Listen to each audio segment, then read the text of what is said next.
Hoy, en Entre Luces y Sombras, vamos a seguir el rastro histórico del capítulo 6 de mi libro, trazando la ruta de los Reyes Magos. Vamos a viajar desde los textos sagrados y los astrólogos de Oriente hasta los secretos que guarda la gran catedral de Colonia. El Evangelio de Mateo los llama Magoi. Históricamente, se ha especulado que estos magos podrían haber sido astrólogos persas o sacerdotes con un profundo conocimiento de las estrellas. Es importante resaltar que el texto bíblico no menciona que fueran reyes, ni que fueran tres, ni cuáles eran sus nombres. Esa es una creación literaria posterior que se fue tejiendo a lo largo de los siglos, influenciada por los evangelios apócrifos y la asociación simbólica con los tres regalos: anoro, incienso y mirra. El oro, un regalo para un rey; el incienso, una ofrenda para un dios; y la mirra, utilizada para embalsamar,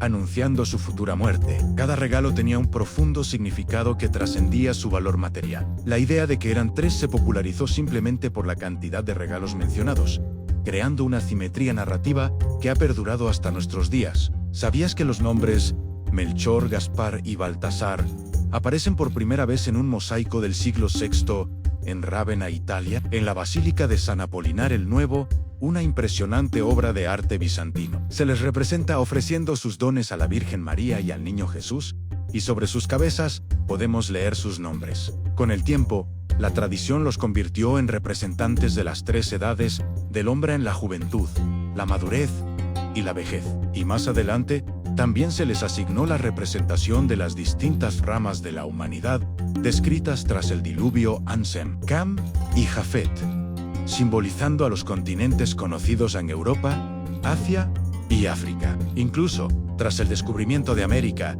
el arte reflejó esta expansión, intentando incluir un cuarto rey mago que representara al Nuevo Mundo, como se ve en obras con arquetas de cacao y plumas de quetzal.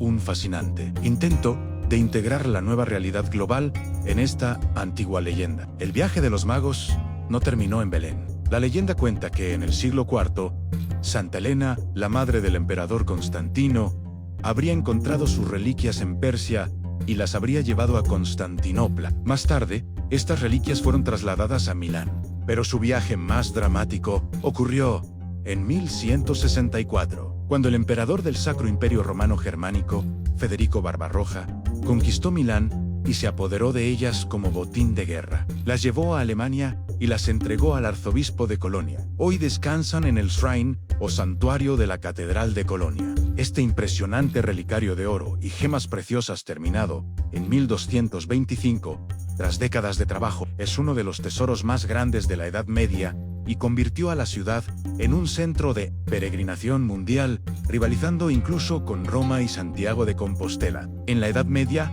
los Reyes Magos eran mucho más que figuras de adoración. Se les atribuían poderes curativos contra enfermedades como la epilepsia, que en aquel entonces se conocía como la enfermedad sagrada. Inscribir sus iniciales, G, M y B, en las puertas de las casas servía como un amuleto de protección contra el mal y las desgracias durante todo el año. Esa conexión tan íntima entre lo sagrado y lo cotidiano sobrevive hasta hoy en tradiciones como la Rosca de Reyes, una costumbre que tiene sus raíces en las fiestas saturnales romanas. En aquellas celebraciones paganas, se escondía un haba en una torta, y quien la encontraba era nombrado rey por un día. La tradición fue adaptada por el cristianismo, y hoy la forma circular de la rosca simboliza la unidad eterna y el amor infinito de Dios, y los frutos secos y cristalizados representan las joyas de las coronas de los reyes han trazado. La ruta de estos personajes nos permite entender cómo la fe, la política